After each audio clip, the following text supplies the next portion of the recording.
안녕하세요 여러분, 클로이 유리예요. 정말 오랜만이죠. 그동안 잘 지내셨나요? 네, 제목에서도 많은 분들이 눈치채셨겠지만 네, 그렇습니다. 저희 가족에게 두 번째 천사가 찾아왔어요. 그동안 임신 초기에 너무너무 피곤하더라고요. 제가 다행히 입덧은 없는 편인데 대신 입덧이 없는 대신 너무너무 피곤하고 너무너무 잠이 많은 편이에요. 그래서 또 이번에는 둘째다 보니까 첫째 로리를 돌봐주고 나면은 정말 몸이 너무너무 피곤한 거예요. 그래서 집안일하고 애기 돌보면 이제 자느라 정신이 없었어요. 그래서 유튜브 할 기력이 없었는데 이제는 다시 이제 안정기에 돌아오고 또 제 몸도 원상태로 돌아왔기 때문에 이제 다시 유튜브를 시작하면 좋겠다 해서 이렇게 영상을 켰습니다. 많은 분들이 어떤 검색을 하고 저의 유튜브를 찾아오시나 많이 검색을 해봤었는데 상당 부분이 뉴질랜드 출산에 대해서 그리고 해외 출산에 대해서 많은 분들이 검색을 하고 들어오시더라고요. 그래서 어느 순간 이 부분에 대해서는 꼭 한번 영상을 만들어 봐야겠다 하고 있었던 찰나 이렇게 저에게 아기가 찾아와줘서 이제 저의 임신 10개월간의 여정을 이렇게 유튜브로 차근차근 남겨보려고 해요. 궁금하셨던 분들에게 많은 도움이 되길 바랄게요. 그러면 같이 한번 보실까요?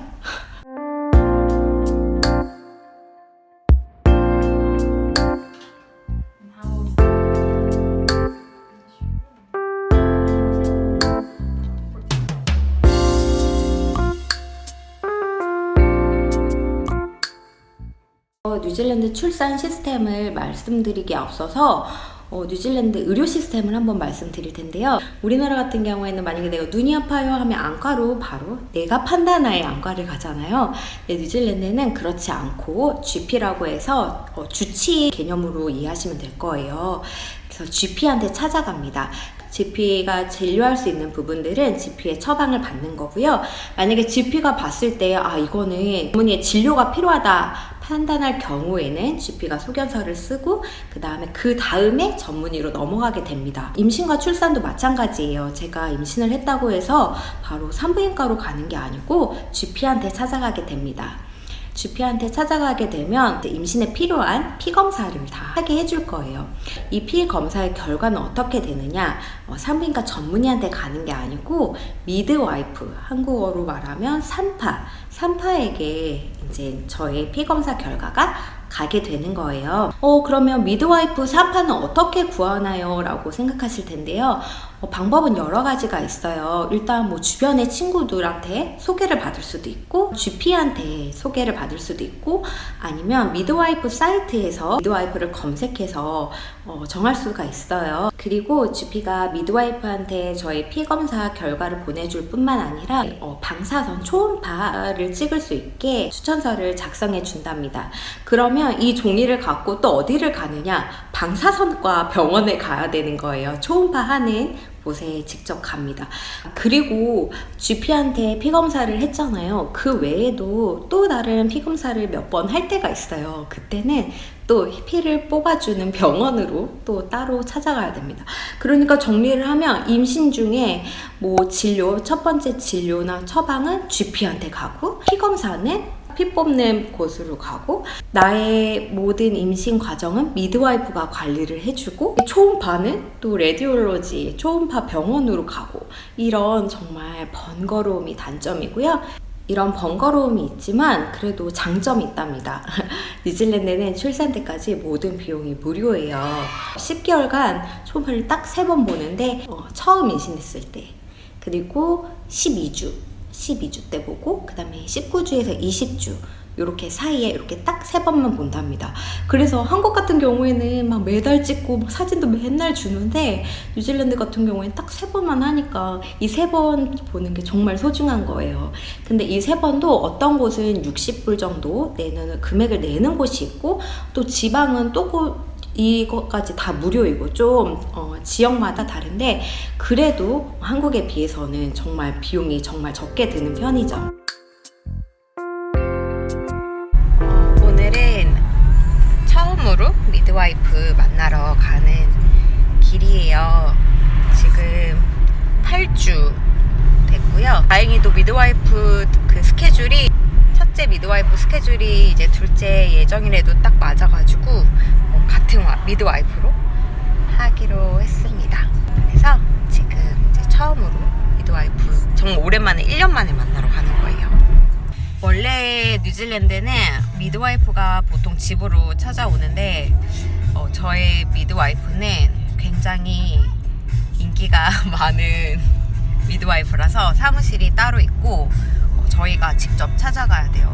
조금 불편한 감은 있는데 그래도 되게 잘 하기로 유명한 미드와이프여서 이런 불편함을 감수하고서라도 저희가 찾아가는 거고, 초기에는 기억이 가물가물한데 막 한 달에 한 번씩 뭐 이렇게 만나고 이제 막판에 뭐 2주에 한 번, 그러나 진짜 막달에는 이제 1주에 한 번 이렇게 이제 찾아가는 거라 초기에는 좀 괜찮았는데 이제 막달에는 조금 계속 일주일마다 찾아가는 게 조금 불편하기는 해요. 그래도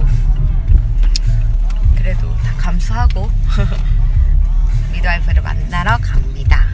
제가 사무실 보여드릴게요. 여기가 미드와이프 사무실이에요. 여기는 뒷문입니다.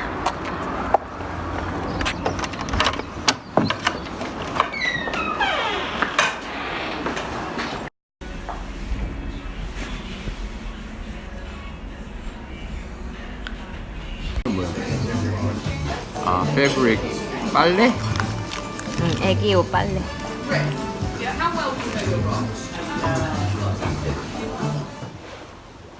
미드와이프한테 가면 이렇게 2장을 주는데 요거는 이제 초음파 하라고 하는 거, 그리고 요거는 이제 피 검사 언제 하는지 아니면 스캔 언제 하는지 이렇게 폼을 작성해 줍니다. 요거를 갖고 병원에 가면 되는 거예요.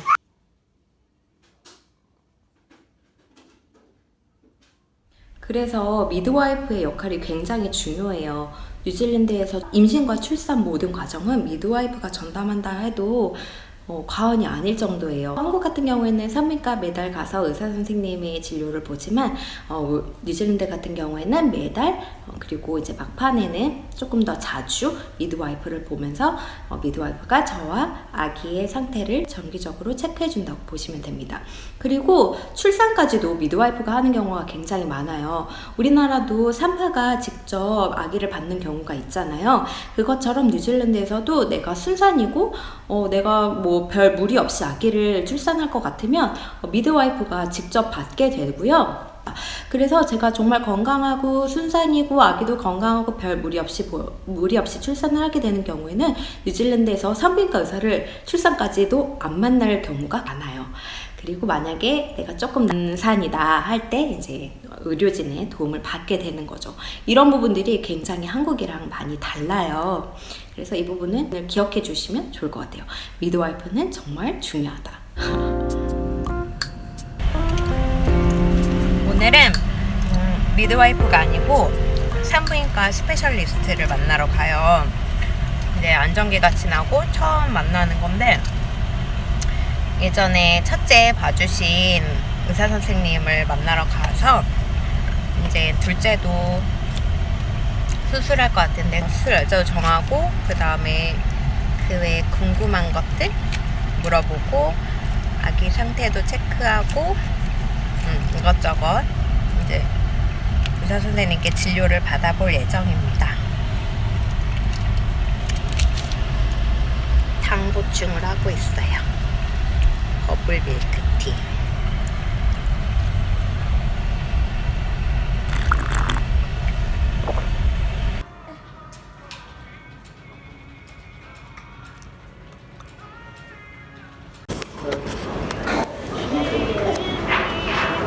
일단 이거는 첫날 상담비 같고, 이거는 제가 추가로 할 피검사 금액을 적어준 것 같아요, 미리. 제가 전화로 피검사 하고 싶다고 말했었거든요.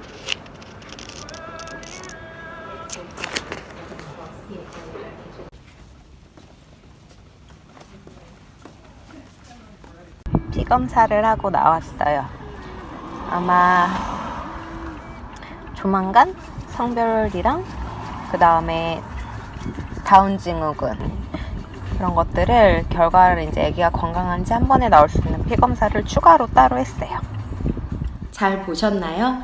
제가 안정기 전, 12주 전까지의 과정을 담아봤는데 대략적으로 이런 순으로 진행이 된다라고 보시면 되실 거예요. 그리고 이제 많은 분들이 율님은 산부인과 의사를 따로 보셨나요? 라고 질문하실 수도 있어요. 제가 임신에 대해서 정말 해드리고 싶은 말도 알려드릴 부분도 굉장히 많이 있지만 영상 하나에 담기에는 정말 너무 긴 것 같아요.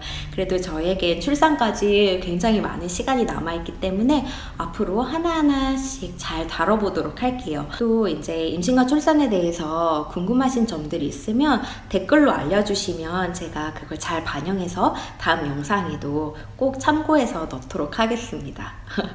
이제 앞으로 저도 자주 인사드릴 테니까요.